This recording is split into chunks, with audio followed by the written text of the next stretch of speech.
तो इसका मतलब कि भूमि में दोष है। केवल नारायण क्षेत्र को छोड़ करके भूमि में हजारों बार हत्याएं हुई जीवों की, तो दोष है। इसलिए भू शुद्धि करके ही मकान आदि का निर्माण हमारे यहाँ किया जाता है। भगवान का मंदिर बने उसके लिए भी विधान है। केवल नारायण क्षेत्र छोड़ करके वहां कोई भू शुद्धि और कोई वहां वास्तु पूजन की आवश्यकता नहीं है। नारायण क्षेत्र माने जहां तक गंगा जी का जल जाए और प्रतिवर्ष गंगा का जल जिसे अपनी भूमि से अपने जल से सिंचित करे, वो नारायण क्षेत्र है। जैसे प्रयाग में देखिए बड़े बड़े यज्ञ होते हैं, कुंभ लगे तो नहीं लगे तो क्यों, कि दोनों तरफ बंधों के बीच में भगवती गंगा का पावन क्षेत्र है और वहां एक बार राम नाम लेने का, एक आहुति देने का अनंत गुना फल है, उसकी कोई गणना ही नहीं। क्यों? वो नारायण क्षेत्र है। वहां कहां हमको जगह मिली, कहां वास्तु शुद्धि करें और यज्ञ मंडप निर्माण करें, ये विचार नहीं। वो भूमि सदा पावन है, गंगा जी के जल का जहां प्रभाव पड़ता है। नहीं तो भूमि पर कहां यज्ञ किया जाना चाहिए, कहां अनुष्ठान व्रत हो, उसका विचार किया गया है। तो देवताओं की अध्यक्षता में शौनक आदि ऋषि ब्रह्मा जी के यहाँ गए, कहे महाराज हम यज्ञ करना चाहते हैं। और 2-4 दिन का यज्ञ हो तो बात अलग, बड़े लंबे काल तक चलने वाला हमारा यज्ञ है, जिस यज्ञ से हमें मुक्ति मिल जाए, भगवान प्रसन्न हो जाए, तो आप बतलाइए कहां करें। ब्रह्मा जी बड़े प्रसन्न हुए कि वास्तव में ये ऋषि विशिष्ट यज्ञ करना चाहते हैं, तो उसके लिए विशिष्ट स्थान भी बतलाना पड़ेगा। अब ब्रह्मा जी सोचे कि हम खोजेंगे, अगर अयोध्या को बतला देंगे तो वैष्णव लोग प्रसन्न हो जाएंगे, शैव नाराज हो जाएंगे। अगर काशी को बतला देंगे तो शैव प्रसन्न होंगे, वैष्णव नाराज होंगे। ब्रह्मा जी ने कहा कोई हम नहीं जानते हैं। हम एक चक्र बना दिए मन से, उस चक्र को फेंक दिया उन्होंने। कहा ये चक्र काटता हुआ जा रहा है, जहां ये चक्र जाके गिर जाएगा, चक्र के चक्कर को संस्कृत में बाहरी घेरे को नेमी बोलते हैं और शीरना माने गिरना। तो जहां चक्र की नेमी जाकर के गिर जाएगी, उसी जगह पर आप लोग यज्ञ करें। तो जब वो चक्र आया तो एक जंगल में आकर के गिरा, तो चक्र की नेमी जहां गिर गई वो हुआ नैमिष, और जंगल था इसलिए जंगल को कहते हैं अरण्य, तो वो हो गया जगह नैमिषारण्य। वहां चक्र तीर्थ है, वहीं पर ऋषियों ने यज्ञ का आयोजन किया है। ये बड़ी दिव्य भूमि है और बड़ी पावन भूमि है, यहाँ पर ऋषि लोग यज्ञ कर रहे हैं। तो नैमिषे सूतमासीनम अभिवाद्य महामतिम कृथामृत रसास्वादः कुशलः सौनको ब्रवीत। ऐसी भूमि में ऋषि लोग यज्ञ कर रहे हैं। यज्ञ प्रारंभ है। महात्मा लोग तीर्थ व्रत करने घूमते हैं, अचानक घूमते हुए सूत जी आ गए। सूत जी पुराणों के बड़े अच्छे कथावाचक हैं। पुराणों के प्रवचन करने वाले को सूत कहते हैं। तो सूत जी महाराज आ गए। ऋषियों ने कहा कि महाराज खाली समय में सुबह हवन होता है, शाम को हवन होता है, लेकिन बीच में खाली समय में हम लोग क्या करें, तो आप भगवान का चरित्र सुनाइए। सूत जी ने भली भांति विचार किया कि अरे ये तो अच्छे श्रोता हैं, और जब अच्छे श्रोता मिलते हैं तो वक्ता को भी बड़ा सुख मिलता है। अच्छे श्रोता को देख करके वक्ता को भी सुख मिलता है, और श्रोता अगर अच्छा नहीं है तो वक्ता को सुख नहीं मिलता है। तो जब अच्छा श्रोता मिलता है तो हृदय की बातें। तो सूत जी महाराज ने देखा ये शौनक आदि के ऋषि हैं, यज्ञ कर रहे हैं, बड़े पावन हैं और सभी ज्ञानी समझदार हैं, तो इनको हम भगवान का जस सुनावें। देख लिया कि कथामृत रसास्वाद कुशला, कथा रूपी अमृत के रसास्वादन में बड़े कुशल हैं, भगवान के चरित्र का पान करने में बड़े कुशल हैं। ऐसे श्रोताओं को देख करके सूत जी महाराज ने स्वीकार किया कि नहीं, हम आपको अवश्य ही सुनाएंगे। देखिए श्रोता वक्ता दोनों समान कोटि का होना चाहिए। सूत जी ने स्वीकार कर लिया। शौनक जी कह रहे हैं कि सूत जी, अज्ञान रूपी घने अंधकार को दूर करने में करोड़ों सूर्य के समान आप प्रतिभावान हैं। अज्ञान ध्वांत विध्वंस कोटि सूर्य समप्रभ सूताख्या ही कथा सारम कर्ण रसायन। हे सूत जी महाराज, हम लोगों के जीवन में जो अज्ञाना अंधकार है उसको नष्ट करने में आपकी बुद्धि करोड़ों सूर्य के समान प्रतिभा से संपन्न है। ऐसे आप तेजस्वी हैं, तो हम लोगों के कानों को प्रिय लगने वाली मंगलमयी कथा सुनाइए। देखिए, ये ऋषि लोग बड़े समझदार हैं और सूत जी से कह रहे हैं कि अज्ञान रूपी घने अंधकार को दूर करने में करोड़ों सूर्य के समान प्रतिभावान है सूत जी। आप ऐसे हैं, हमें भगवान का चरित्र सुनाइए जो कानों को प्रिय लगे। इसका तात्पर्य यह है कि हमारे, देखिए, वेदांत के दो भाग हैं। एक वेदांत के कह रहे हैं, मीमांसा के दो भाग हैं, एक कर्म कांड, दूसरा ज्ञान कांड। ज्ञान कांड 4 भागों 4 अध्यायों में है जिसे वेदांत कहते हैं, और कर्म कांड जिसमें यज्ञों का वर्णन है उसमें 12 और 16 अध्याय है। 2 प्रकार का मत है। तो 12 अध्यायी कर्म कांड है 12 अध्याय में 3 गुना, और 4 अध्यायों में ज्ञान कांड है। तो कर्म कांड करते करते करते करते बुद्धि इतनी रचपच गई है कर्म में कि ज्ञान वैराग्य जल्दी नहीं होता है। किसी पंडित जी से जो दिन भर हाथ में श्रृंगी लेकर के अथवा कुशा लेकर के और दिन भर गणानान्त्वा गणपति नमः शंभवाय जो बोलते हैं, उनसे कहो पंडित जी आप बैठ करके आधा घंटा राम राम करो, उठ के भाग जाएंगे, गाली भी देंगे, भक्त बेवकूफ कहेंगे, ये क्या बता रहे हैं। वो कहेंगे कि मैं इतना बड़ा ज्ञानी, मैं राम राम करूंगा, तुम हमको समझा रहे हो, सारा वेद मंत्र हमें याद है। और जब वही पंडित जी बोलते हैं मंत्र, जजमान पर जल छिड़कते हैं, तो बोलते क्या है, अपवित्र पवित्रो वा सर्वावस्थांगतो पिवा यह स्मरेत पुंडरीकाक्षम समाह्याभ्यंतरः शुचि। चाहे आप पवित्र हो, इस मंत्र का अर्थ सुना रहे हैं, अपवित्र पवित्रो वा, चाहे आप पवित्र हो चाहे अपवित्र हो, अंदर बाहर से जो कुछ भी हो, लेकिन यह स्मरेत पुंडरीकाक्षम, जो भगवान के नाम का कमल नयन भगवान का स्मरण करता है वो अंदर बाहर से पवित्र हो जाता है। छिड़कते हैं जल, मंत्र बोलते हैं, यह जो मंत्र का अर्थ है, यानी भगवान के स्मरण से ही आप अंदर बाहर से पवित्र होंगे। लेकिन कर्मकांडी, अब हम लोग भी उसी लाइन में हैं, कर्मकांडी को कहिए कि वो जो है राम राम करे सब छोड़कर, जल्दी उसमें विश्वास नहीं होगा। तो 12 अध्यायों में तो कर्म कांड है, 4 अध्यायों में ज्ञान कांड है।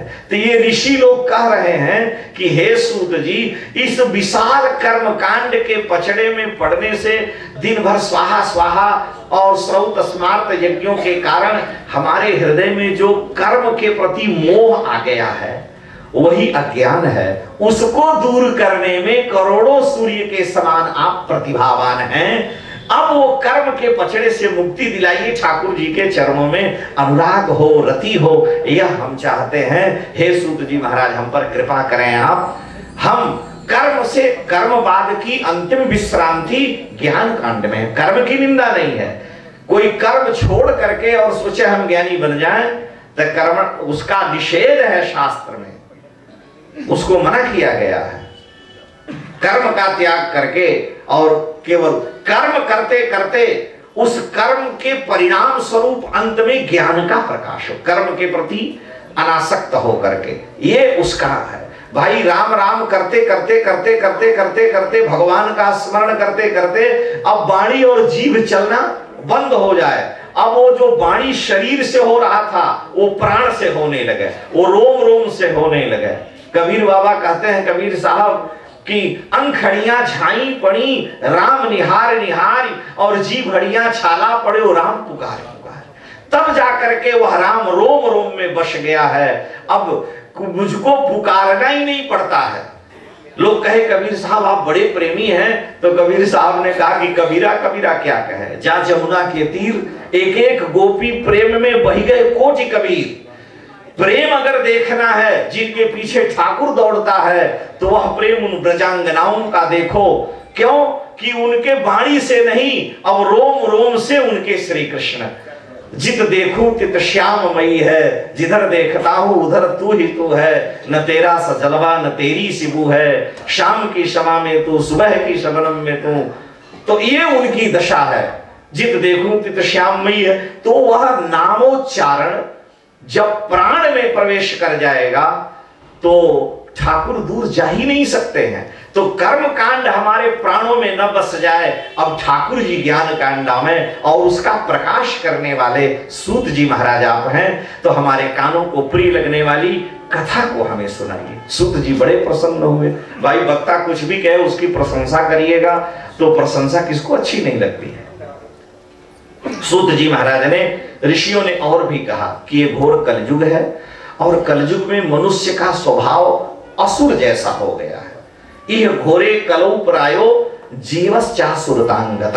असुर माने राक्षस नहीं, यहां असुर माने असुसु रमते इति असुर।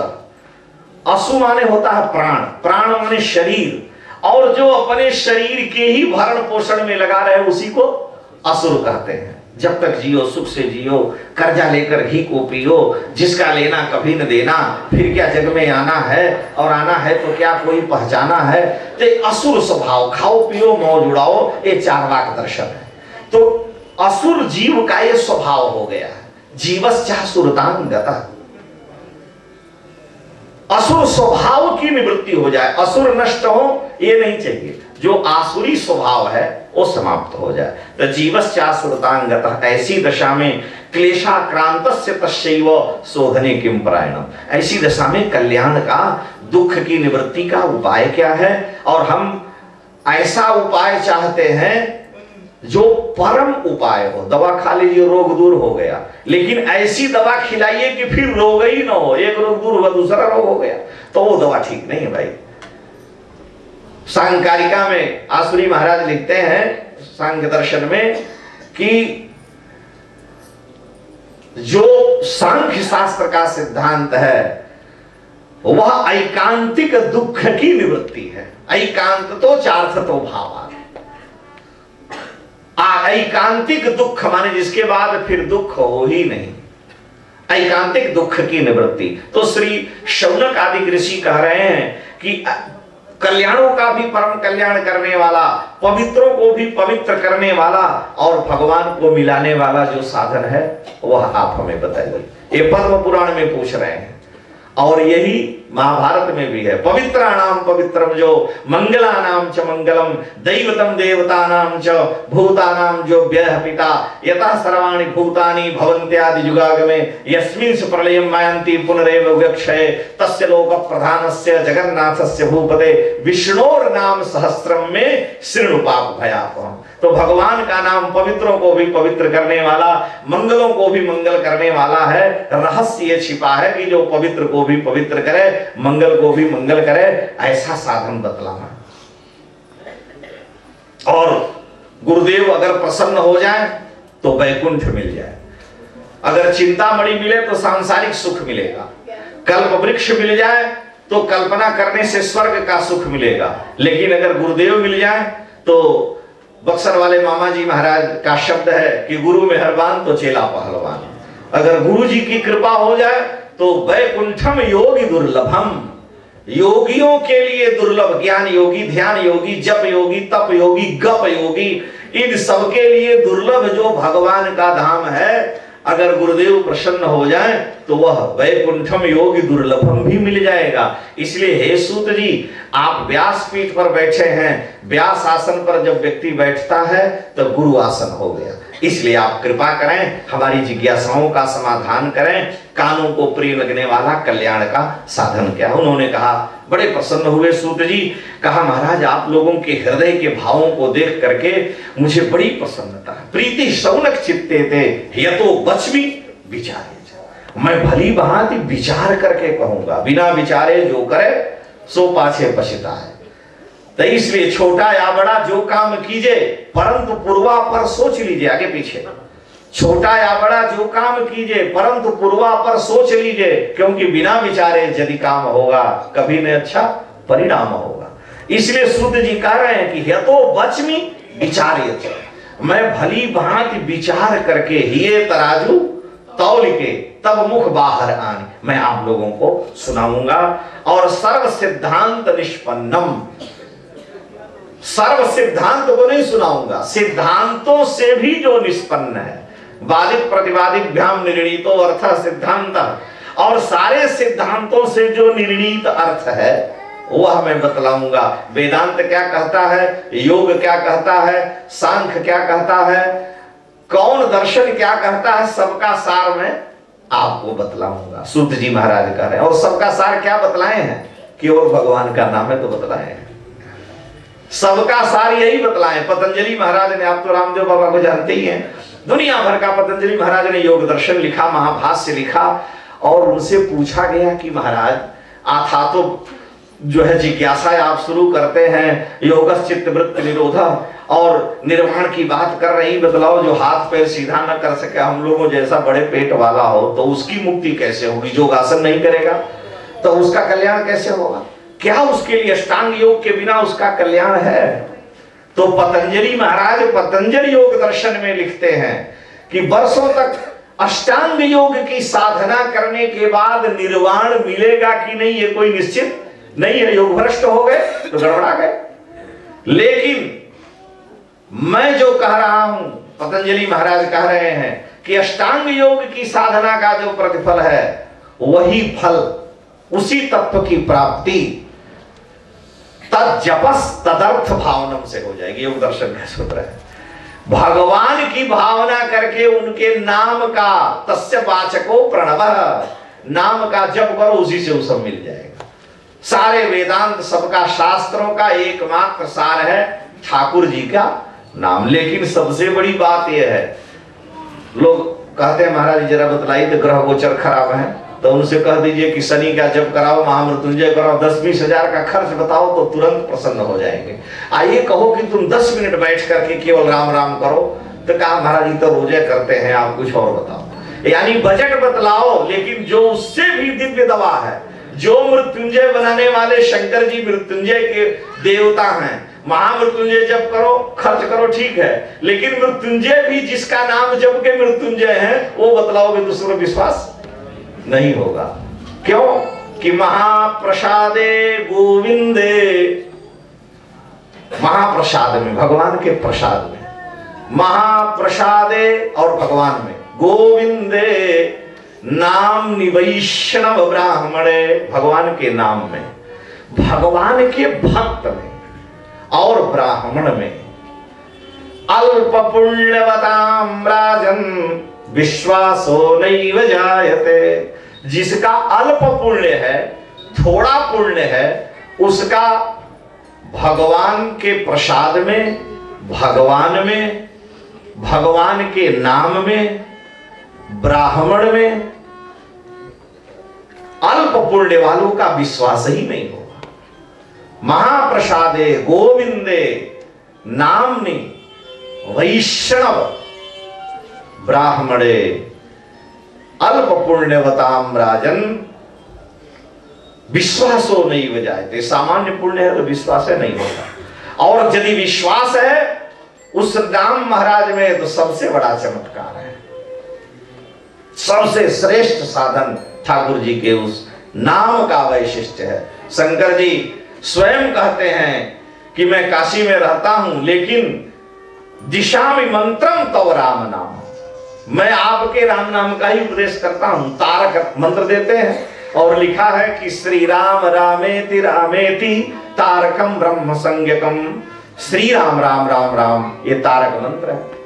तो राम राम का उपदेश करो तो विश्वास है नहीं होगा, और 10-20 हजार का बजट बैठाओ तो व्यक्ति विश्वास कर लेगा। तो श्री सूत जी महाराज कह रहे हैं कि सर्व सिद्धांत निष्पन्नम, सारे सिद्धांतों का भी जो सार है, संसार के भय को मिटाने वाला है, भक्ति के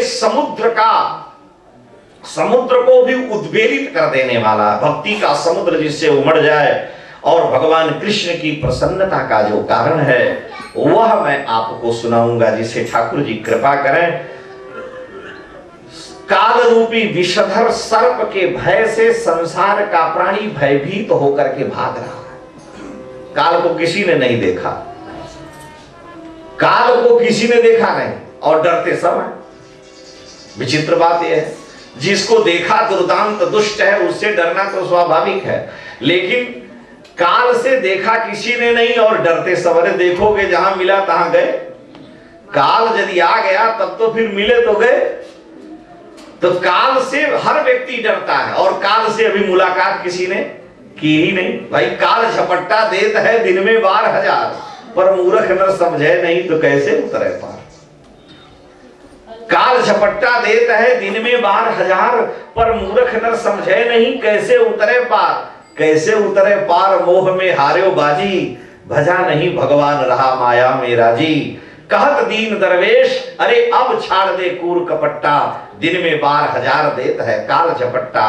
कालः क्रीडति गच्छत्य आयु, तदपि न मुंचत्य आशा वायु, पश्यन्नपि न च पश्यति लोकः, उदर निमित्तम बहुकृत शोकः। अरे भज गोविंदम गोविंदम भज मूढ़मते।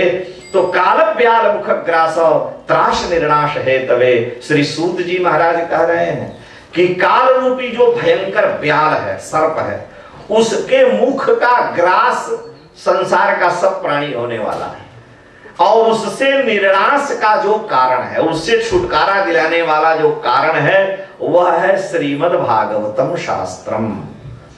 श्रीमद् भागवत शास्त्र, जिसको इसी कलयुग में सुखदेव जी ने राजा परीक्षित को सुनाया है। भागवत माने जो वस्तु भगवान की हो,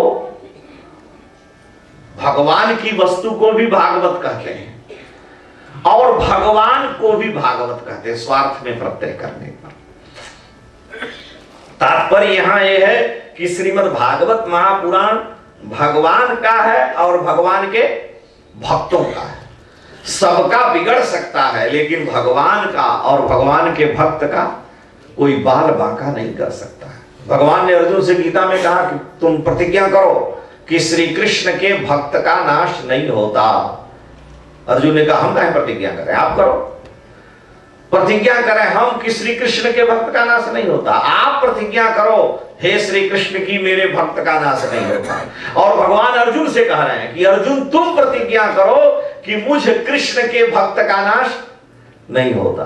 अर्जुन ने कहा बड़ी विचित्र बात। भगवान कह रहे हैं कि कौन्तेय हे कुंती नंदन, प्रतिजानी ही प्रतिज्ञा कुरु कि न में भक्तः प्रणश्यति। श्री कृष्ण के भक्त का नाश नहीं होता, तुम प्रतिज्ञा करो। अर्जुन ने कहा हम क्यों करें?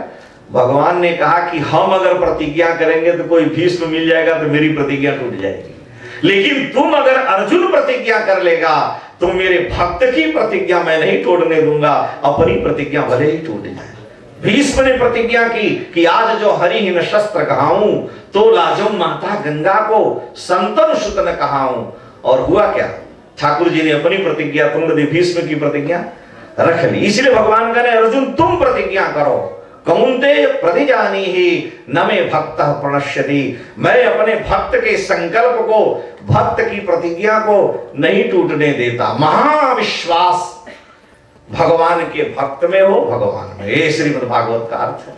भरत जी महाराज कहते हैं कि यद्यपि जन्म कुमातुते, कुमाता कैकेयी से मेरा जन्म हुआ है, सारा जगत जानता है। यद्यपि जन्म कुमातुते, मैं सठ सदा सदोष। सारे अनर्थ का मूल मैं भरत अभागा हूं। मेरे कारण माताएं विधवा हो गई, मेरे कारण अयोध्या अनाथ हो गई, मेरे कारण मेरे प्राणनाथ इस समय वन में नंगे पैर भटक रहे हैं। सारे अनर्थ का मूल अगर भरत नहीं होता तो राज्य मांगती कैकेयी किसके लिए?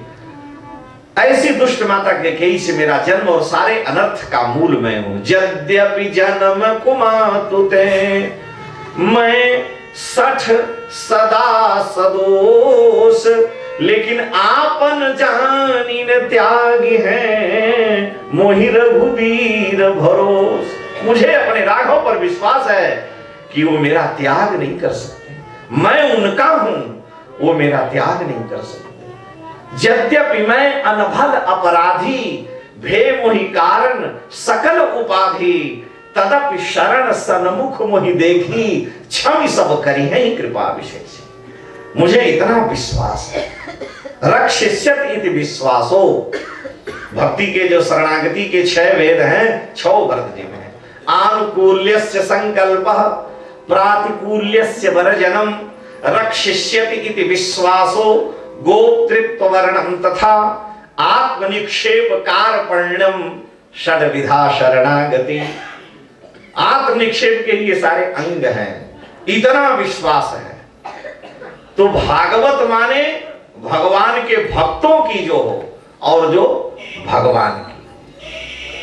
तो यह श्रीमद् भागवत महापुराण भगवान की है, भगवान के भक्तों की है। और इसी से ही जिसको कलयुग में सुखदेव जी ने राजा परीक्षित को सुनाया है, ये काल रूपी ब्याल के मुख में जाने से बचाने का सबसे सहज और सरल उपाय है। एतस्मात् अपरम किंचन मनः शुद्धि न विद्यते। मन को निर्मल करने वाला इससे श्रेष्ठ दूसरा कोई उपाय नहीं है। और अनेक जन्मों का जब पुण्य उदय होता है तब ये उपाय मिलता है। यह उपाय भी है और उपेय भी है। यह उपाय भी है, साधन भी है और साध्य भी है।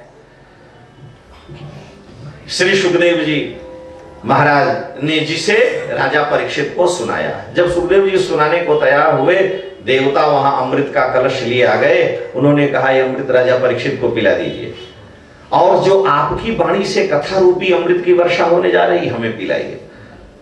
सुखदेव जी ने देवताओं को डांट के भगा दिया। अरे कहां तुम अमृत स्वर्ग का लेके आए, कांच और कहां बहुमूल्य मणि। ये कथा मणि के समान है जो दिव्य जीवन में प्रकाश कर देती है, सारे ज्ञानांधकार निवृत्त हो जाते हैं। और अमृत पी लेने पर तो यह ज्ञानांधकार दूर नहीं होता है। रावण आवत सुने उसकोहा, अमृत पिए हैं, लेकिन रावण आवत सुने उसकोहा, तो देवन तके मेरुगिरी खोहा। रावण स्वर्ग में गया, उसका नाम सुनते ही देवता भाग जाते हैं डर के मारे। तो अमृत पीने से लाभ क्या है जब भगदड़ खत्म ही नहीं हो। इसलिए यह अमृत कथा रूपी अमृत की बराबरी नहीं कर सकता।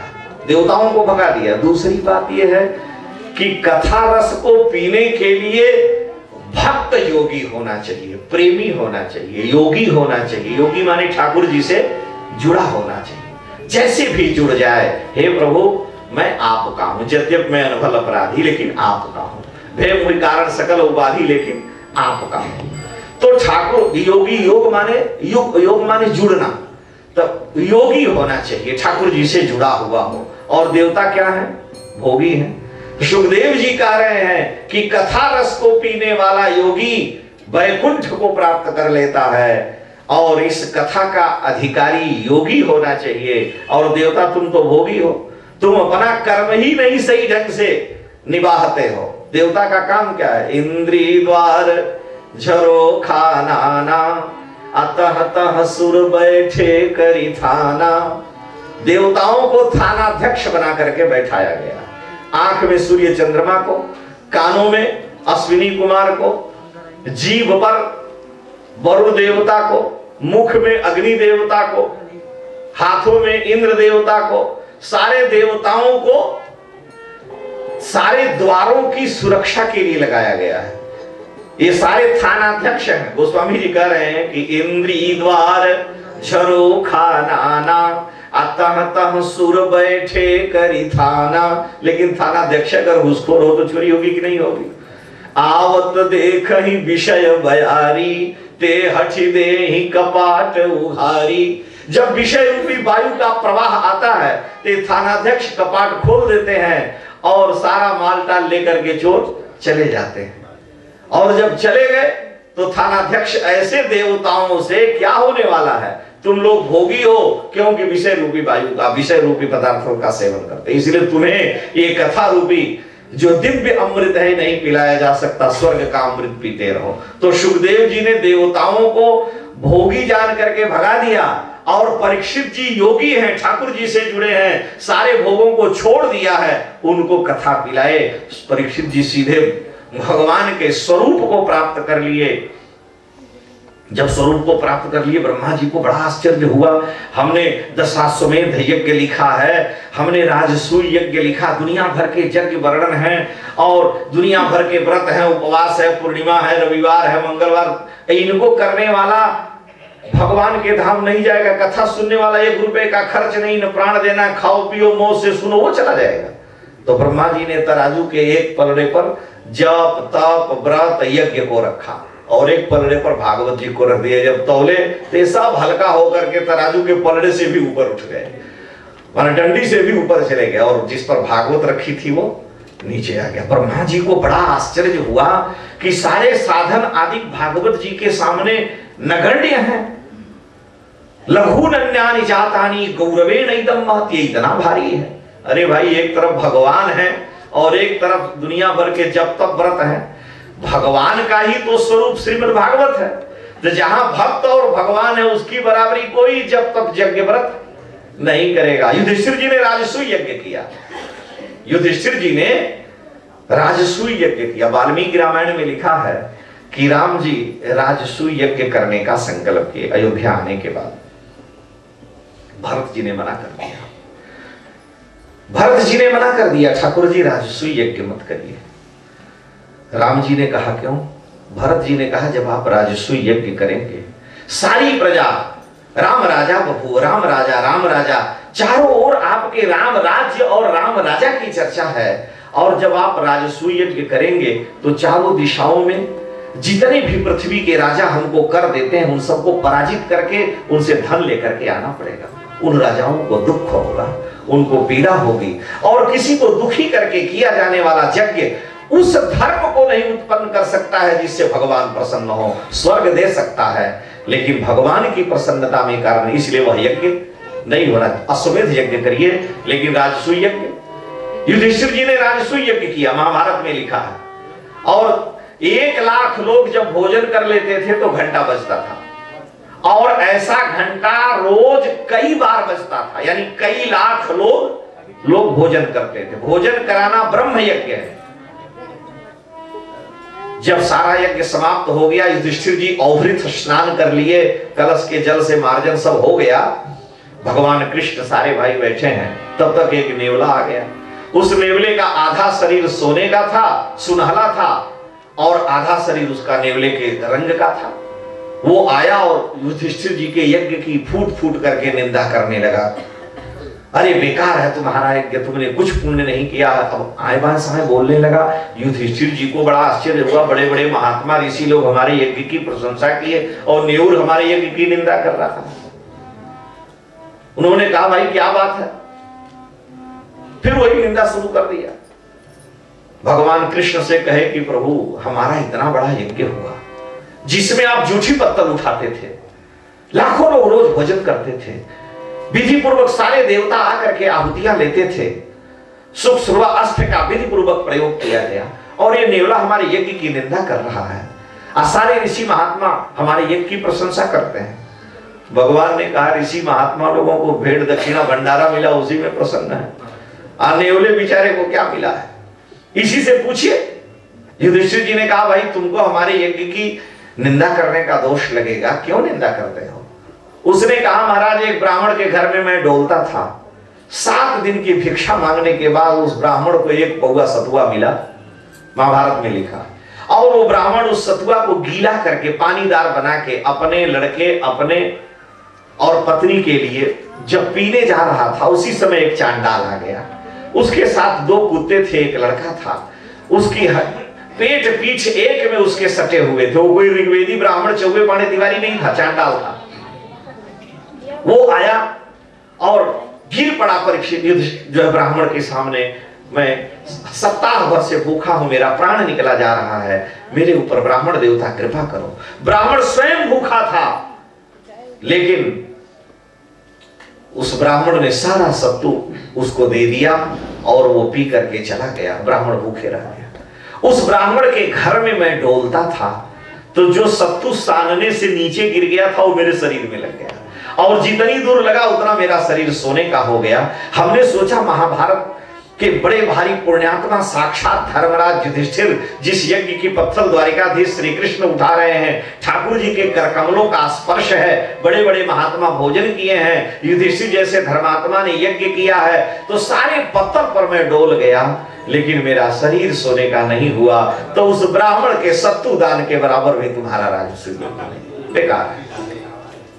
कहने का तात्पर्य है कि ब्रह्मा जी को आश्चर्य हो रहा है कि मैंने इतने बड़े बड़े राजसूय अश्वमेध यज्ञ किए हैं और ये भागवत जी की पोथी जो भागवत शास्त्र है वो उन सबसे भारी हो गया।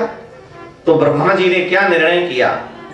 उन्होंने यह निर्णय किया कि मेनिरे भगवत रूपम शास्त्रम भागवतम। ये भागवत भगवान का ही स्वरूप है, भगवान की कोई बराबरी नहीं कर सकता, क्योंकि यज्ञ से उसी भगवान को मिलना है। यज्ञेन यज्ञम अयजंत देवा, यज्ञ के द्वारा यज्ञ पुरुष का देवताओं ने यजन किया और तेन धर्माणि प्रथमान्यासन, यज्ञ से धर्म हुआ, ते हनाकम महिमान, और उसी से उनको स्वर्ग मिला। तो यज्ञ से स्वर्ग मिलता है और स्वर्ग में बैठे हुए देवता वैकुंठ को चाहते हैं। तो जिस यज्ञ के फल से भी फल वैकुंठनाथ है वह तो भागवत है। भरद्वाज जी महाराज कहते नाक दबाए सारी जिंदगी बीत गई, सारी रिद्धियां सिद्धियां हमारे आगे पीछे लौट रही हैं और उसका परिणाम है कि मुझे राम जी का दर्शन हुआ। लेकिन हे भरत, मैं तृप्त नहीं हुआ था, आज तुम्हारे दर्शन से मैं तृप्त हो गया। ते ही फल कर फल दर्श तुम्हारा, राम जी के दर्शन का जो फल था, मेरे जीवन की साधना का फल भगवान का दर्शन, और उस परमात्मा रघुनाथ जी के दर्शन का फल है रिद्धियां सिद्धियां तुम्हारे आगे पीछे लौट रही हैं। ते ही फल कर फल दर्श तुम्हारा, असहित पयाग सुभाग हमारा।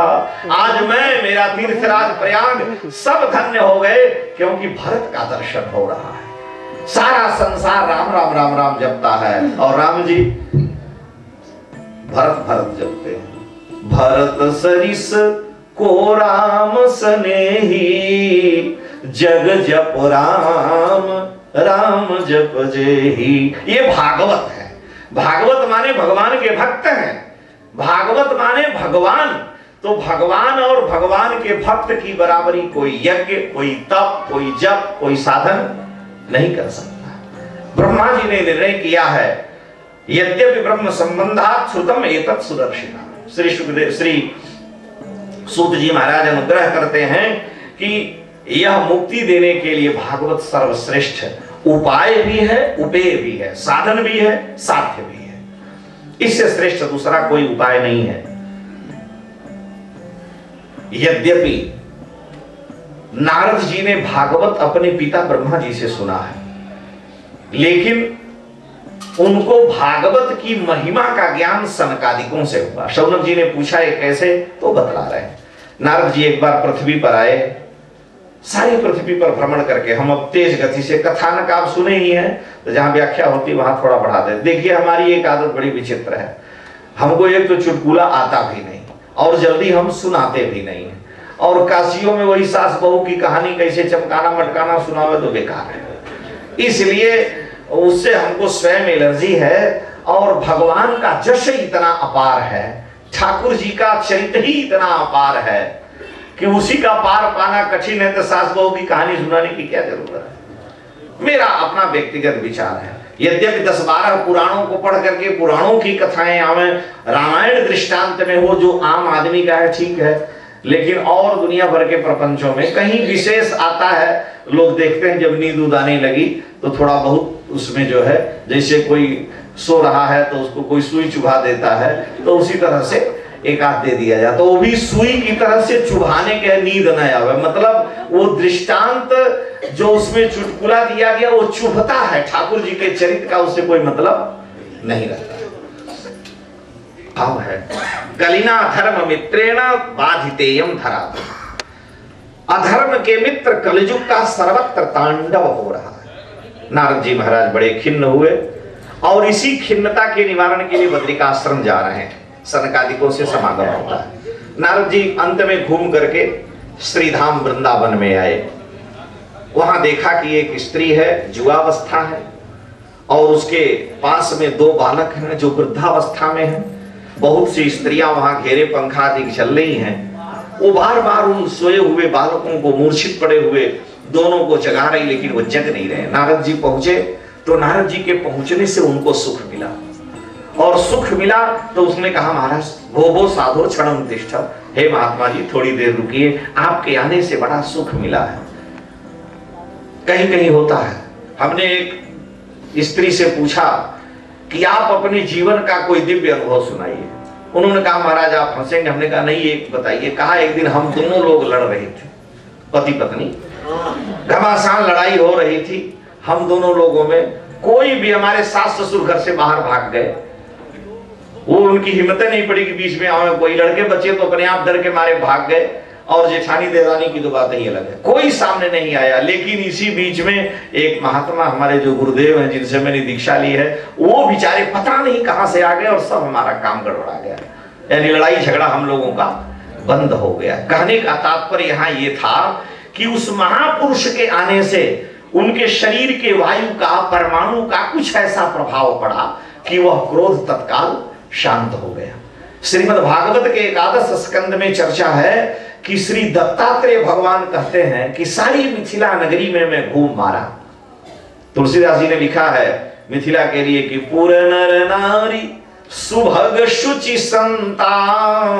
मिथिलापुरी में लोग कैसे हैं? पुर नर नारी सभी सुभग शुचि संता, अधर्मशील ज्ञानी गुणवंता। ऐसे लोग मिथिला में रहते हैं। लेकिन कहे कि मैं घूमते हुए एक बार सड़क पर खड़ा हुआ तो एक महिला हमें पिंगला नाम की वेश्या, एक दुष्ट स्त्री दिख पड़ी।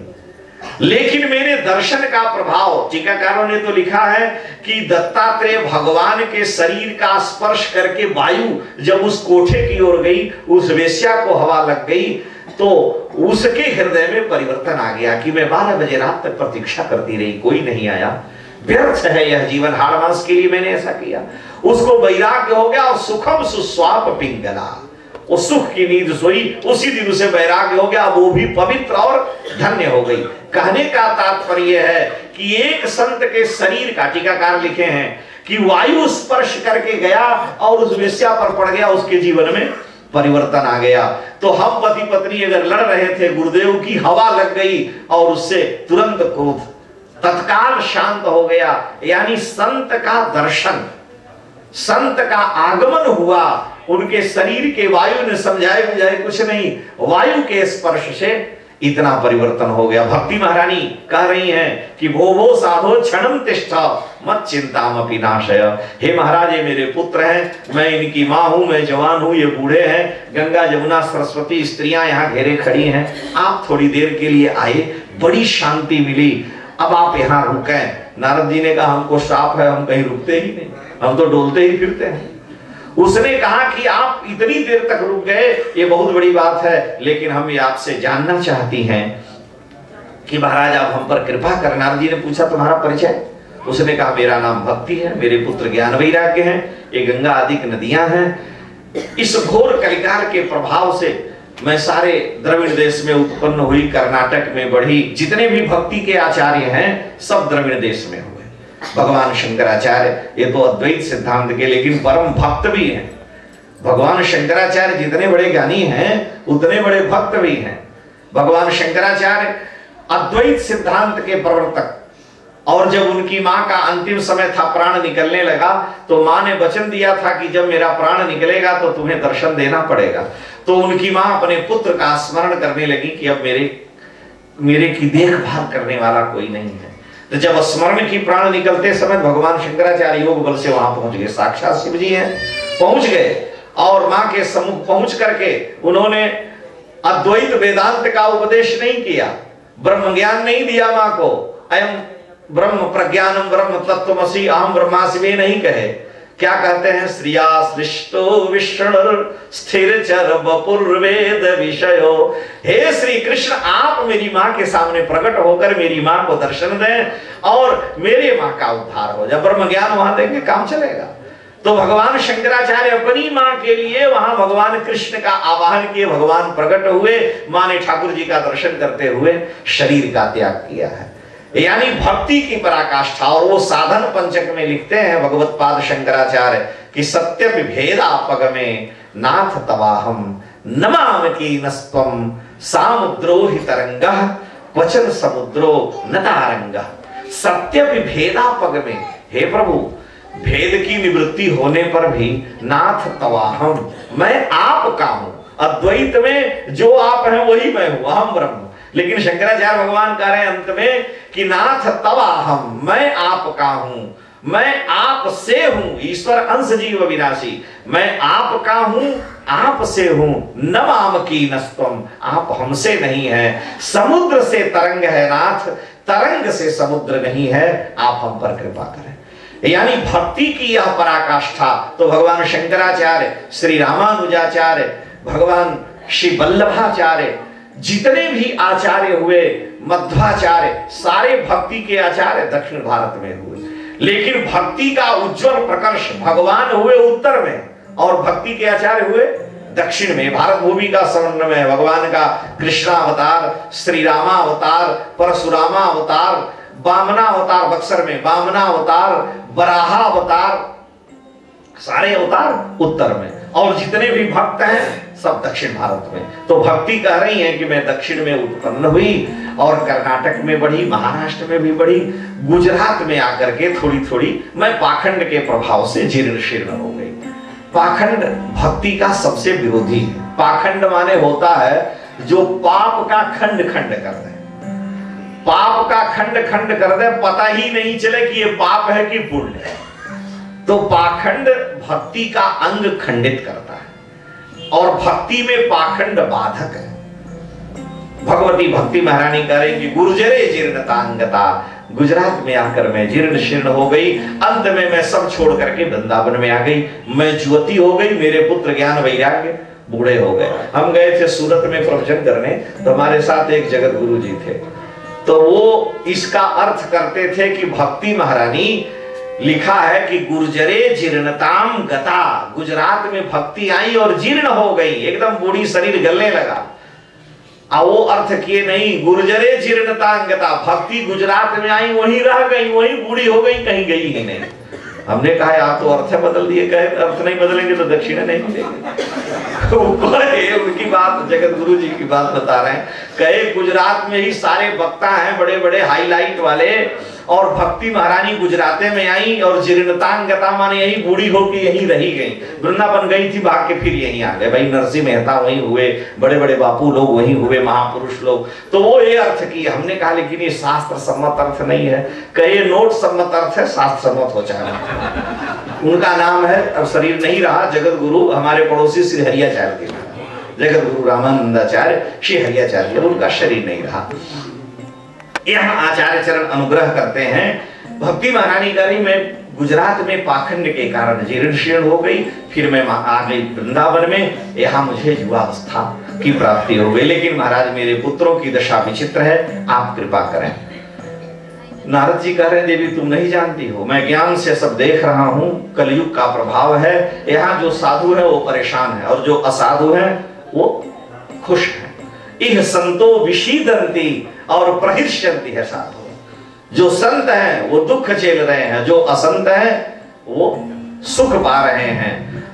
इसलिए धत्ते धैर्यम तुयो धीमान सधीरः पंडितो। ऐसी दशा में भी जहां दुष्टों का बोलबाला है, ऐसी दशा में भी जो धैर्य धारण किया है और ठाकुर का स्मरण करते हुए प्रतीक्षा कर रहा है, निश्चित ही भगवान उस पर कृपा करेंगे। भाई विलंब हो जाता है लेकिन मालिक के यहाँ देर है, अंधेर नहीं है। हालात बदलने में बहुत देर नहीं है, हालात बदलने में बहुत देर नहीं है, और कुदरत के उसूलों में उलट फेर नहीं है। आगाज ने अंजाम से हंसकर कहा कि दोस्त मालिक के यहाँ देर है, अंधेर नहीं है। विलंब हो सकता है लेकिन ये हो कि परिणाम ही न मिले। चमत्कार सब देख पड़ेंगे लेकिन ठाकुर जी अनुग्रह करेंगे ही। इसलिए श्री नारद जी महाराज कह रहे हैं कि धत्ते धैर्यम तुयो धीमान, जो ऐसी विषम परिस्थिति में भी धैर्य धारण करता है, सधीर, वो धैर्यवान है, पंडित है। सद सद विवेकिनी बुद्धि या सा पंडा पंडा अस्मिनिति पंडित, उसे सत असत का निर्णय है, वो समझदार है। विषम परिस्थिति में भी जो धैर्य धारण करे। राम जी ने हनुमान जी से कहा कि तुम गए लंका में, हमने कहा जानकी जी का पता लगा के आना, लंका चला के आए, ये तो ठीक किए, विभीषण को कहा वहां से पकड़े ले आए, यहाँ ले आए विभीषण। लाने की क्या जरूरत थी। और यहां भी आया विभीषण तो हमारे सामने दरिद्रता की लिस्टें दिखाया। राम जी ने हनुमान जी से कहा भाई हम लोग जाते हैं मंदिर में, गए विश्वनाथ जी के और एक लोटा जल चढ़ाए, 1 रुपया का बिलपत्र चढ़ाए और पूरी बड़ी भारी लिस्ट दिखाई, लड़का बीमार है ठीक हो जाए, पुत्री को नौकरी लग जाए, व्यापार चौपट हो रहा है ठीक हो जाए। मानो 2 रुपया के बिल्वपत्र में और जल में पता नहीं सारी दरिद्रता हम वही खोल देते हैं। हम समझते हैं कि या तो भगवान मूर्ख है, हम ही मूर्ख है। भाई अगर भगवान सब जानता है, सबके उर अंतर बसहि जानहि भाव को भाव, चींची के पग नूपुर बाजे सो भी साईं सुनता है, तो विश्वनाथ हमारे हृदय की बात नहीं जानते हैं? वो सर्व समर्थ हैं। ठाकुर जी मेरे मन की बात जानते हैं, और जब जानते हैं तो बिन मांगे मोती मिले और मांगे मिले न भीख। और अगर वो हमारे मन की ही बात नहीं जानते तो लिस्ट दिखाने से भी कुछ मिलने वाला नहीं, क्योंकि जब मन ही की नहीं जान रहे तो 2 रुपया का इलायची दाना चढ़ाना भी बेकार है। तो राम जी हनुमान जी से कह रहे हैं कि यहाँ विभीषण को काहे धकिया करके तुम भेज दिए? भाई विभीषण तो आ नहीं रहे थे। हनुमान जी ने कहा चलो, तो विभीषण जी कह रहे हैं कि रावण मेरा भाई है, मंदोदरी मेरी भाभी है, लंका छोड़ के कैसे जाएंगे? लंका का राज्य हम ही करते हैं। रावण तो चोरी डकैती करता है। रावण का काम है जब जोग विरागा तप मख भागा, श्रवण सुनई 10 सीसा तो आपुन उठ भावई, रही न पावई, धन सब खा लई घीसा। रावण का ये काम है। और विभीषण, रावण स्वयं कहता है कि करत राज लंका सठ त्यागी, लंका में तो राज विभीषण कर रहे हैं। हनुमान जी सोचे कि ये माला भी फेर रहे हैं और लंका का माल भी खा रहे हैं। और ये माला और माल दोनों, मुख में राम बगल में। भाई एक तरफ तुम राम राम कर रहे हो, रावण की लंका का शासन भी तो तुम ही कर रहे हो। जो रावण माल ले आ रहा है उसको तुम खा भी तो रहे हो। विभीषण ने स्वयं हनुमान जी से कहा है। हनुमान जी ने पूछा तुम लंका में कैसे रहते हो? तो विभीषण जी कह रहे हैं कि सुनो पवन सुत रहनी हमारी, अजिमी दसन निमहु जीभ विचारी। जैसे दांत के बीच में जीभ रहती है वैसे ही हम लंका में रहते हैं। हनुमान जी तो ज्ञानी नाम अग्रगण्यम है, समझ गए। इसीलिए विभीषण को भगवान नहीं मिल रहे हैं। क्यों? कि भाई काजू किशमिश बादाम हलवा मालपुआ पकौड़ी कचौड़ी जितना है आप मुंह में लिए, दांत बेचारे मसल मसल के उनको तोड़ के रस में बना दिए। आनंद तो जीभ लेती है, दांत सारे टूट के भाग जाते हैं। दांत सब काम किए लेकिन सुख उनको नहीं मिला, चले गए। बाद में आए, पहले चले गए, राक्षस आए चले गए। अब सारा आनंद जीव बन के विभीषण लंका में ले रहे हैं। और एक तरफ राम राम भी कर रहे हैं। हनुमान जी ने सोचा कि इनको यहां से निकालना चाहिए। बहुत समझाए, जब नहीं आए सारी लंका में आग लगाए, उनकी झोपड़ी में आग नहीं लगी। ये बतलाइए जब चले मरुत 49 तो झोपड़ी कैसे बच जाएगी? गोस्वामी जी लिखते हैं सोना जल के राख हो गया, आज झोपड़ी बची रही। हनुमान जी जानबूझ के छोड़े। और जब विभीषण जी रावण के दरबार में गए, एक बार मांगे हनुमान जी के बचा दिए, पूछ में आग लगवाए।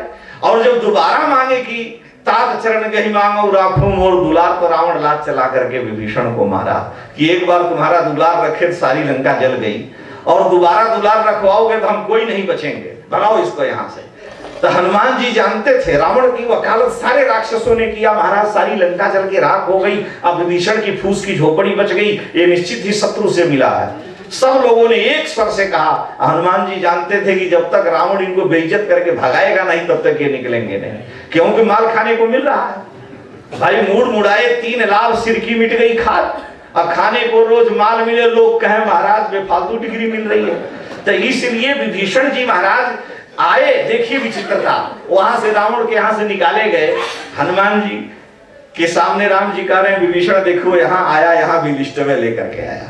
क्या कह रहे हैं कि श्रवण सुजस सुनी आयो। भगवान ने कहा क्या सुन के आए हो? तो विभीषण जी कह रहे हैं कि प्रभु भंजन भव भीर, आप भव की भीर का भंजन करने वाले हैं। सारा हमारा लंका का राज्य चला गया है, आप कृपा करो, त्राहि त्राहि आरत हरण। विभीषण जी कहते हैं इतने लंबे काल तक लंका में रह करके विभीषण वहां पर पड़े रहे।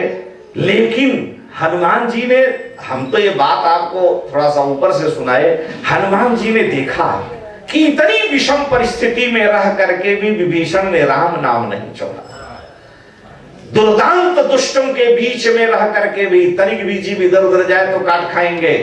सारे शरीर का पोषण जीभ करती है, सारे रस लेने के बाद अकेले जीव को कोई सुख नहीं, पूरे शरीर आंख नाक कान सबका पोषण करती है।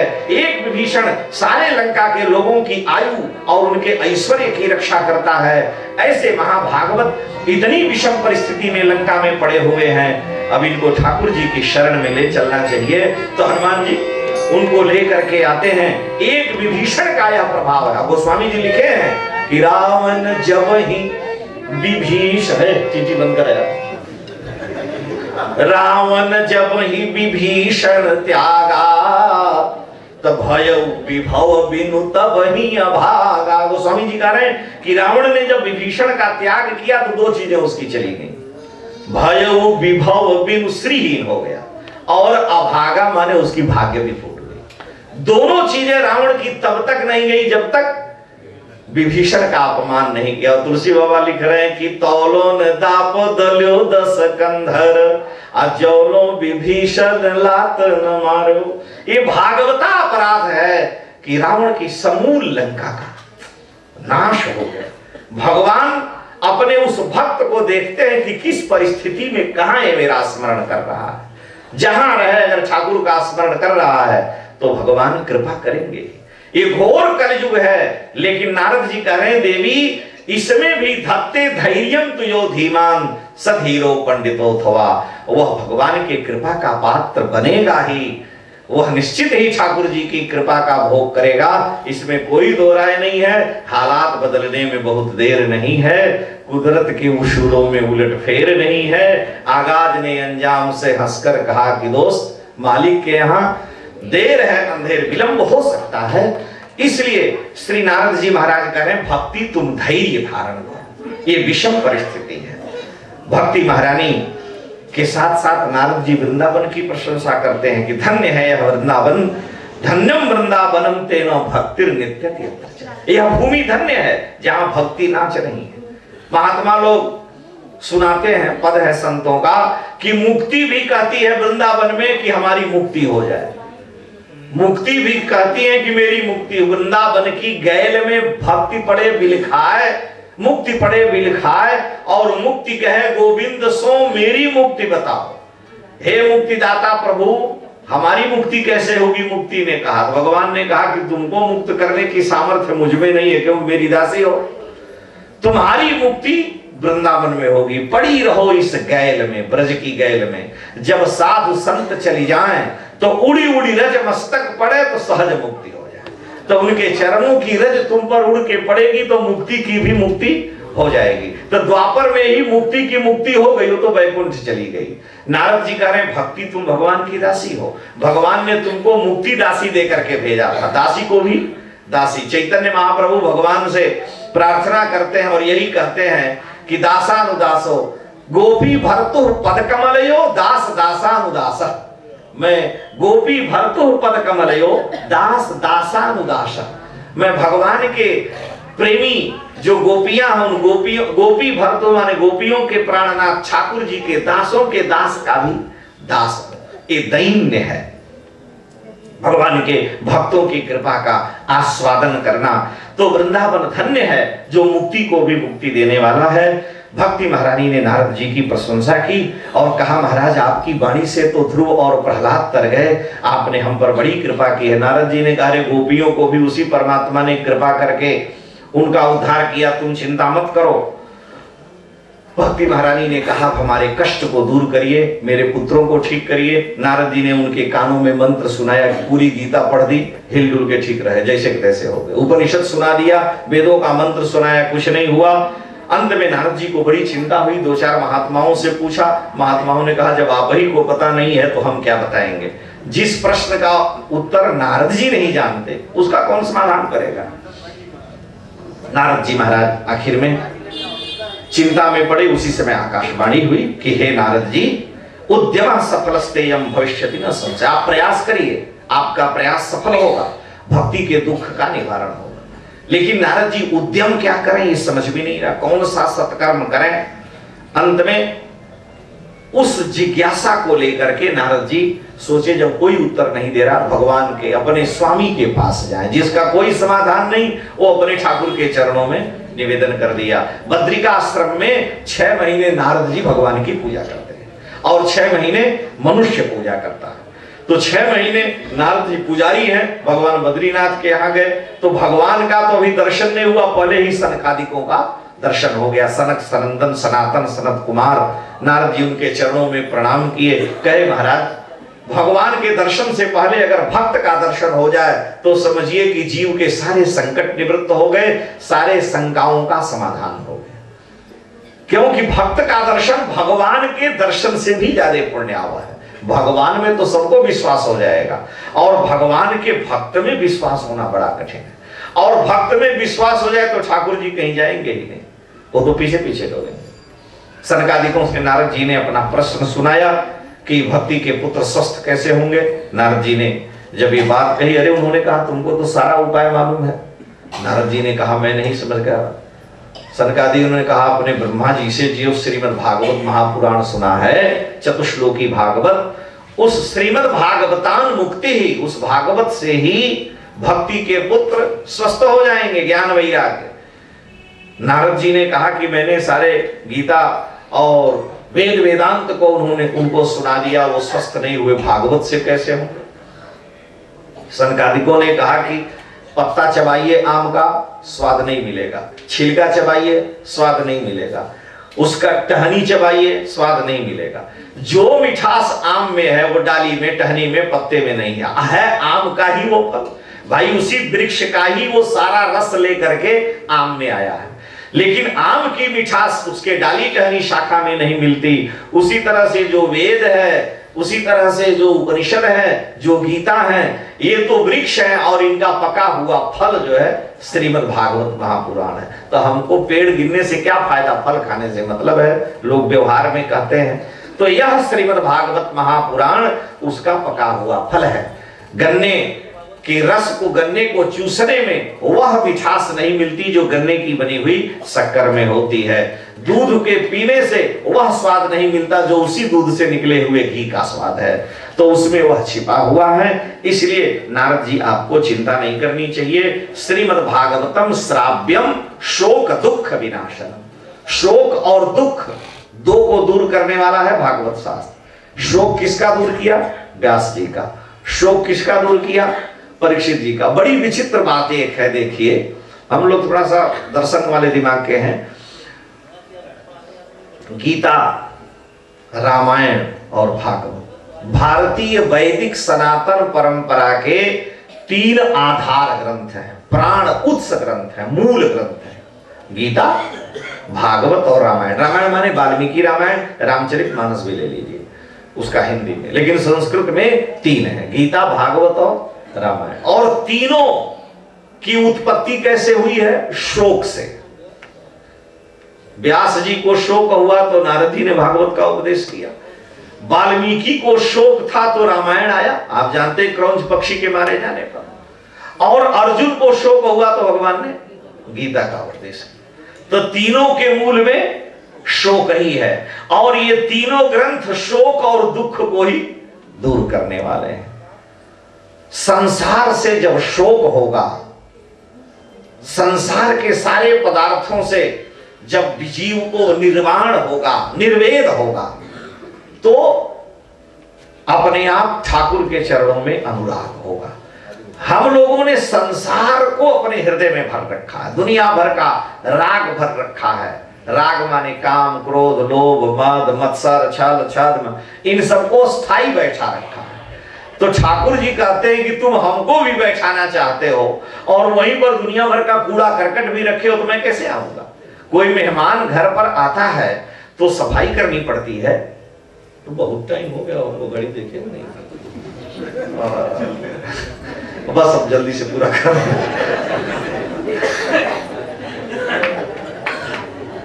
कोई मेहमान घर पर, अब गलती हो गई, समय का ध्यान ही नहीं था। और श्री सीतारामचंद्र भगवान की नारद जी महाराज ने, सनकादिकों ने कहा शोक और दुख को निवृत्त करने वाला श्रीमद् भागवत महापुराण है। नारद जी ने सनकादिकों की स्तुति की। सनकादिकों ने कहा ज्ञान यज्ञ करिए। हरिद्वार में ज्ञान यज्ञ का आयोजन किया गया उस ज्ञान यज्ञ में बड़े बड़े महात्मा लोग आए। उसी ज्ञान यज्ञ में भगवती भक्ति महारानी सबके हृदय में भगवान नाम संकीर्तन होते ही प्रकट हुई। भक्ति महारानी जब प्रकट हुई तो सनकादिकों से पूछा हम कहाँ रहे। सनकादिकों ने कहा कि तुम भक्तों के हृदय में रहो। भक्ति महारानी सबके हृदय में विराजमान हो गई। इस प्रकार से भक्ति अपने पुत्र ज्ञान वैराग्य के साथ स्वस्थ हो गई। श्री सूत जी ने सनकादिकों को, सौनक आदि महर्षियों को और सनकादिकों ने नारद जी को सुनाया है। नारद जी के पूछने पर कि इससे कौन कौन पवित्र हो जाते हैं, तो उन्होंने कहा कि जिसने जीवन भर पाप किया, चोरी किया है, वो भागवत जी के सुधे से पवित्र हो जाता है। एक आत्मदेव नाम का ब्राह्मण था, उसका एक कोई संतान नहीं थी। दरवाजे पर पेड़ लगाया, फल नहीं आया, गाय रखा, बच्चा नहीं हुआ, उसको भी कोई संतान नहीं है। तो अपुत्रस्य गतिर्नास्ति, जिसको पुत्र नहीं है उसकी गति नहीं होती। इसलिए आत्मदेव ब्राह्मण बड़ा दुखी था। आखिर में उस आत्मदेव ब्राह्मण ने देखा कि कोई संतान नहीं हो रही, घर छोड़ो, वो वन में चला गया। वन में चला गया, वहां पर एक महात्मा मिल गए उसको। महात्मा से कहा महाराज कृपा करो। महात्मा ने कहा क्या चाहते हो? कहा कि हमको पुत्र चाहिए। उन्होंने कहा हमको कोई पुत्र नहीं, तुमको कहां से दे देंगे, हम स्वयं निपुता हैं। कहा नहीं, आप चाहोगे नहीं होने पर भी दे सकते हो। कहा संन्यास ले लो, उसमें बड़ा सुख है, पुत्र मिलने से वो सुख नहीं होगा। कहा महाराज बिना पुत्र के गति नहीं होती है। कहा जितने महात्मा है किसी को पुत्र नहीं है तो गति नहीं होगी। ये तो सामान्य नियम है कि जिसको पुत्र नहीं है उसकी गति नहीं होती। आपने अपने घर पर सड़क बना लिया, लिख दिया कि ये आम रास्ता नहीं है, लेकिन राष्ट्रपति की गाड़ी आएगी तो बोर्ड में उखाड़ के फेंक देगी, वो उधर से चली जाएगी। तो विशेषाधिकार है कि जो भगवान का हो गया उसकी अपनी तो गति होगी ही, सारे कुल की गति कर देगा। और जो संसार के प्रवाह में पड़ा है तो पुत्र नहीं होगा, तो उसके लिए नियम है कि एक पुत्र चाहिए। एक पान की दुकान पर लिखा था तो हमने याद कर लिया, बड़ी अच्छी बात उसने लिखी थी। पान के प्रचार में लिखा था कि घर का दीपक दीप है और जग का दीपक भान सूर्य। घर का दीपक दीप है, जग का दीपक भान, और कुल का दीपक पुत्र है, मुख का दीपक पान। तो हमें उसकी बात बहुत अच्छी लगी, तो हम अपने काम की चीज नोट कर दिए। तो यहाँ कहने का तात्पर्य ये था कि कुल का दीपक पुत्र है, तो कुल दीपक पुत्र चाहिए। महात्मा ने देखा है मर जाएगा, एक फल दे दिया खिलाने के लिए। ले गया, उसकी पत्नी धुंधुली थी, जहाँ धुंधुली है वहां कहा महात्मा का प्रसाद खाएगा कोई। अरे गीता हो, गायत्री हो, तब तो भगवान और संत का प्रसाद खाए। जब धुंधुली और धुंधुकारी होंगे तो कहाँ खाए? नहीं खाया उसने। अपनी गौ को खिला दिया, उससे गोकर्ण हुए, बहन के पुत्र को ले लिया, उससे धुंधुकारी लड़का हुआ। धुंधुकारी बड़ा दुष्ट हुआ, बड़ा खल हुआ, बड़ा भारी पापी। अंत में वेश्याओं ने उसे धुंधुकारी को मार डाला। पिता माता दोनों सारी संपत्ति नष्ट कर दिया। ये सब लोग भी मर गए। राम कहानी आप जानते ही हैं। पापियों की कहानी जल्दी सुनाने की कोई जरूरत नहीं है। उसके मरने के बाद वो भरकर बड़ा भयंकर प्रेत हुआ। गोकर्ण जी तीर्थ यात्रा से लौट करके घर में आए, प्रेत दिखने लगा, उनको छू नहीं सकता था। जल छिड़क दिया, वो बोलने लगा मैं तुम्हारा भाई हूं, दुष्कर्म से प्रेत बना हूं। गोकर्ण जी ने कहा कि तुम्हारा उद्धार कैसे होगा? कहा गया का श्राद्ध, कहा गया तो 100 बार करोगे तो मेरा उद्धार नहीं होगा। अंत में गोकर्ण जी महाराज बड़ी चिंता में पड़े। महात्माओं से पूछा, भगवान सूर्य ने बतलाया श्रीमद् भागवतानुक्ति। भागवत जी को गोकर्ण जी ने सुनाया और धुंधुकारी के लिए दिव्य विमान आया। उस विमान में बैठ करके प्रचंड पापी धुंधुकारी भगवान के धाम जाने लगा। गोकर्ण जी को प्रणाम किया। गोकर्ण जी ने कहा प्रणाम बाद में करना, पहले भगवान के भक्तों से हम निपटें। उन्होंने पूछा महाराज इतने श्रोता हैं, इसी के लिए विमान क्यों आया? कहा महाराज इतने लोग जितने श्रोता वो सब खा करके डकार रहे थे, आधा सुन रहे थे, आधा निकाल रहे थे। और ये बेचारा बांस के फटे हुए बांस की गांठ में 7 दिन तक बिना अन्न जल खाए पड़ा रहा और उसका मनन चिंतन करता रहा। हम लोग यहाँ से गए तो तुरंत जितना मिसकाल पड़ी है उसी को देखने में लगे कि भाई 3 घंटा तक कथा सुने हैं, क्या क्या है। और ये बेचारा 7 दिन तक खाया पिया नहीं। इसलिए श्रवण मनन निधिध्यासन इसने किया है, इसका कल्याण हो गया है। गोकर्ण जी आप पुनः ऐसा करो। गोकर्ण जी ने सावधान कर दिया, कहा भाई सब स्विच ऑफ करके रखना।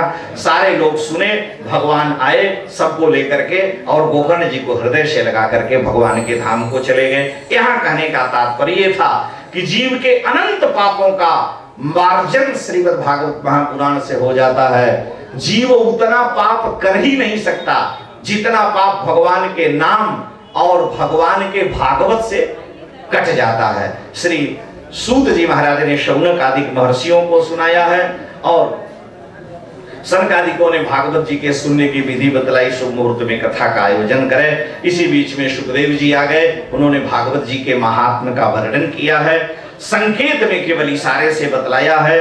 भगवान प्रकट हुए, प्रहलाद जी साथ में हैं, अर्जुन हैं, नारद जी हैं, नाम संकीर्तन बड़े सुंदर ढंग से हुआ है। भगवान ने कहा भाई आप लोग जो चाहें सो वर मांगे। सनकादिकों ने कहा कि प्रभु जहां जहां भागवत की कथा हो वहां प्रत्यक्ष या अप्रत्यक्ष आप अवश्य विद्यमान रहे, यही हमारी कामना है। भगवान सबको वर दे करके अंतर्ध्यान हो गए, कथा का विश्राम हुआ है। श्री सूत जी महाराज ने शौनक आदि महर्षियों को भागवत की महिमा सुनाते हुए ये बात कही कि परीक्षित प्रमाण हैं जो कथा के सुनने से ही मुक्त हो गए। परीक्षित साक्षी यत् श्रवणगत मुक्ति कथने। इसलिए हे महामनीषियों, यह भागवत जी जो भगवान के विग्रह हैं, जो इनको सुनता है वह भवबंधन से मुक्त होकर के भगवान के धाम को प्राप्त करता है। मैंने आप लोगों को महात्म्य सुनाया, सूत जी महाराज ने कथा को विश्राम दिया है। आगे कल से कथा का सत्र प्रारंभ होगा, महात्म्य कथा का यहीं पर विश्राम। माई कितना अच्छा है कि थकावट का पता नहीं चला और काल का भी नहीं पता चला, और कथा में काल का पता चले तो फिर महाराज मजा ही नहीं आएगा। श्री राधा माधव भगवान की जय, श्री वृंदावन बिहारी लाल की जय, जय जय श्री राधे श्याम। भगवान के पावन नाम का स्मरण फिर आरती प्रसाद लेगा। जग में सुंदर है दो नाम, दो नाम, बोलो श्याम श्याम श्याम, बोलो राम राम राम, बोलो श्याम श्याम श्याम। जग में सुंदर है दो नाम, चाहे कृष्ण कहो या राम। जग में सुंदर है दो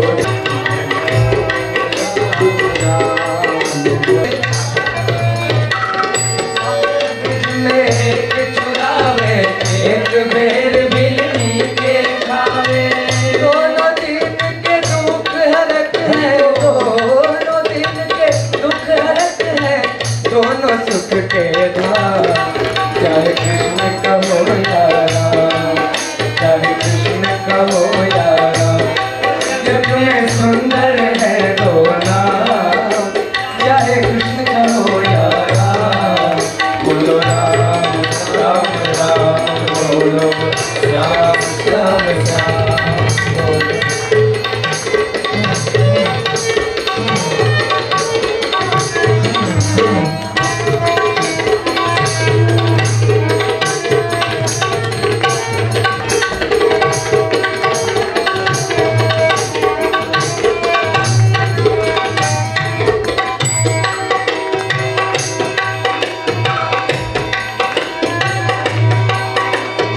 एक दुष्ट रावण को मारे, एक दुष्ट कंस को मारे, एक दुष्ट रावण संहारे। एक दुष्ट कंस को मारे, एक दुष्ट रावण संहारे। दोनों दोनों सुख के सागर हैं, दोनों बल के धाम। चाहे कृष्ण कहो या राम, है दो नाम, चाहे कृष्ण कहो या राम। बोलो राम राम राम, बोलो श्याम श्याम श्याम।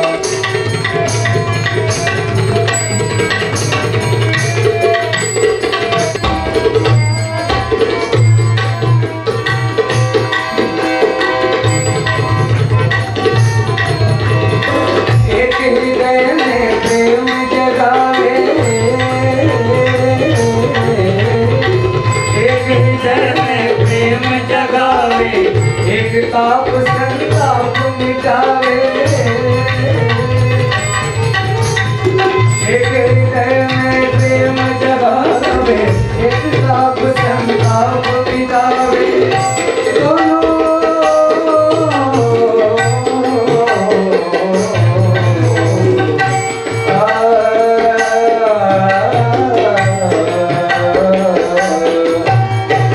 एक हृदय में प्रेम संताप मिटावे, दोनों दीन के दुख हरत है, दोनों दीन के दुख हरत है, दोनों पूर्ण चाहे कृष्ण कहो या राम, चाहे कृष्ण कहो या राम, सुंदर है तो राम, चाहे कृष्ण कहो या राम, राम राम राम बोलो, राम राम राम बोलो, राम राम बोलो। अस्कोदासावीरागं सर्वगसने अग्ने प्रदां बहुरामे करोद्वन्नं भयोरेदो अस्मासु दत्त। आरती अति पावन पुराण की, आरती अति पावन पुराण की, ज्ञान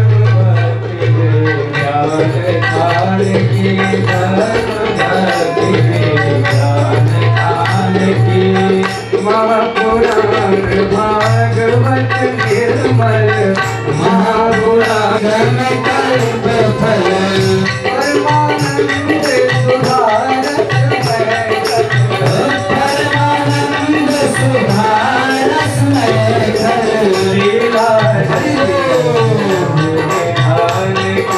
आरती अति पावन पुराण की, कलिमल मथन पिता फुलवारिणी, कलिमल मथन पिता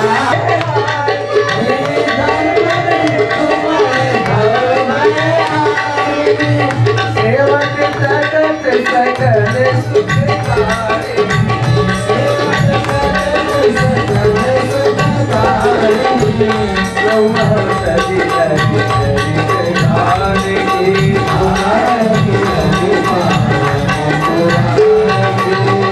विषय विलास विमोह विनाशिनी, विषय विलास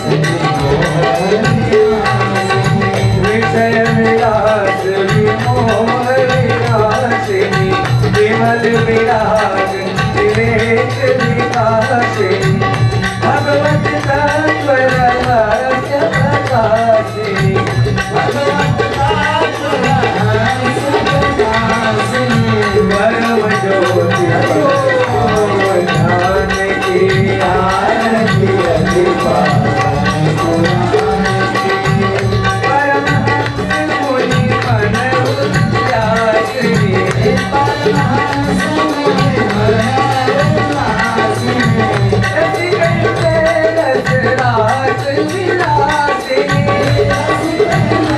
रस विलासिनी, मोती मोती रति प्रेम सुहासिनी, प्रेम सुहासिनी, कथा कीर्तन गुजान की आरती अति पावन पुराण की, कर्पूर गौरम करुणावतारम संसार सारम भुजगेन्द्रहारम, सदा वसन्तं हृदयारविन्दे, अहं भवानी सहितं नमामि, त्वमेव माता जगता त्वमेव, त्वमेव बन्धो रसना त्वमेव, त्वमेव विद्या द्रविणं त्वमेव, त्वमेव विद्या द्रविणं त्वमेव, त्वमेव सर्वं ममदेव देव, त्वमेव सर्वं ममदेव देव। आराधिक्यं समर्पयामि श्री राधाकृष्ण स्वरूपिणे श्रीमद्भागवत महाकाव्य मंत्र पुष्पांजलि करोमि। बोले सच्चिदानंद भगवान की जय, श्री वृंदावन बिहारी लाल की जय, श्री कृष्ण कन्हैया लाल की, श्री द्वारिकाधीश भगवान की, श्री व्यास भगवान की, श्री सुखदेव भगवान की, श्री परीक्षित जी महाराज की, श्री गंगा भागीरथी की, श्री श्री काशी विश्वनाथ भगवान की, श्री काल भैरव भगवान की, श्री हनुमान जी महाराज की, धर्म की अधर्म का प्राणियों में विश्व का गौ माता की